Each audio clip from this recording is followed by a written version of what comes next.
Several years ago, a big issue kind of, came into the public spotlight and then died off a little bit. And that was the issue of, do cell phones cause cancer because of the radiation that they emit? And a lot of people at the time thought, no, this is preposterous. Cell phones don't emit radiation. Well, it turns out they do. Cell phones definitely do emit radiation. But don't worry, folks. Most of it is slightly below the level of radiation that the federal government says is okay for your body to absorb at any given time. Unfortunately, that's still a heck of a lot more than you should be exposed to, and a lot more than the cell phone companies want you to think you're being exposed to. Joining me now to talk about this is Scott Hardy with Top Class Actions. And Scott, that's pretty much what we're looking at here right now. Cell phones, yes, they do emit radiation because of the radio waves coming and going from the phone. But they want to say, well, no, we're low radiation phone. We're not dangerous radiation phone, but in fact, you're pretty much hugging the line of what's really acceptable. Some of them have crossed over. So tell us what's happening. Right. And so as you said, we know that any electronic you're going to use basically is going to emit some kind of radiation. And when you're using something that's transmitting over a wireless network, which of course a cell phone is, it's transmitting some radiation. But what is the safe level? As you said, there have been multiple tests, and some of these phones are still under the level, while the United Nations has said, no, actually, some of these are over the level, and you need to fix it. But what are we going to do? Well, we used to go ahead and say, just to be safe, use an earpiece. Use an earpiece, keep your phone away from you. But if you use an earpiece, your phone's probably in your pocket near very important parts of you. So it's still quite close to you. And how can the cell phone manufacturers actually adapt? Is there some shielding they can put in place? Obviously, you don't want to have a pound of lead shield on your phone to help protect against radiation. But what are some ways that they can do it? When we're seeing that the FCC, that the limits imposed by the FCC are sometimes being exceeded by 500%, we need to figure out what's going on, or else we're going to have a problem in 5 or 10 years as this prolonged exposure continues to happen.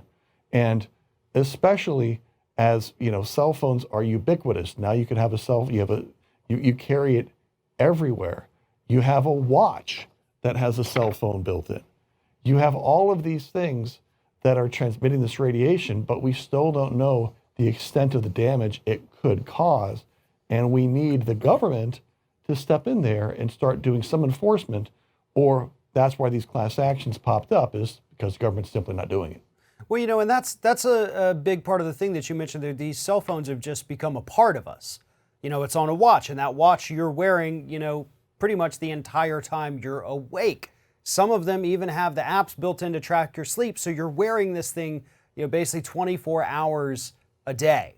With the cell phone, you're not only using it to make phone calls.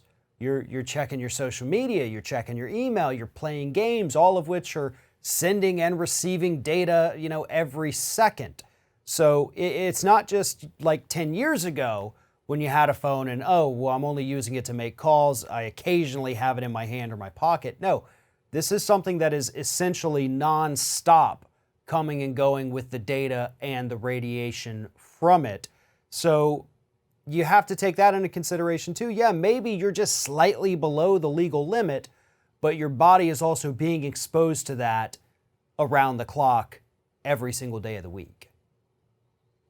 Exactly, and that makes me concerned. Right now, today, my daughter Aubrey is homesick from school. And so it's not like the days when you and I were homesick and we were just watching Bob Barker and The Price is Right, sitting on the couch. No, she's sitting on the couch with her iPad on her belly as she's watching videos and playing games. So, how much radiation is that iPad putting out? I want to know these things, and now I want to dig into it, because we need to figure out a safe way. Is it no longer safe for her to sit there on her iPad on the couch on her tummy? Does she need to go and put it at a hand width away so some of the radiation bleeds off? I don't know, but we need to dig into it more. Absolutely. And as you mentioned, cell phone manufacturers, they do have a way. They can do a little bit more to help limit this, but overall, you're not going to completely do away with this exposure. So they've got to figure out a way to at least lessen it to the point where it's not going to cause any harm. And I think that's what these lawsuits that are happening right now, that's what they're aiming to do. It's not saying we're going to sue you because I'm now, radioactive. It's, hey, prolonged exposure to any form of radiation is not good for the human body. Do better, right? I mean, that's basically what these lawsuits are trying to tell these companies. Do better. Fix this before it becomes a massive liability for you. Exactly. You know it's a problem. You're spitting out millions of these a year. Help us out. Help out your end client, and either reduce the radiation they're emitting, add some shielding, do something to make sure that you comply with the FCC guidelines, and communicate that with your end user so we feel safe about this ubiquitous product we use everywhere. Absolutely. For more information about this, please follow the link in the description of this video. Head on over to Top Class Actions. And while you're there, make sure you sign up for their weekly newsletter. Scott Hardy with Top Class Actions. Always a pleasure talking to you. Great talking to you too, Farrad. Thank you.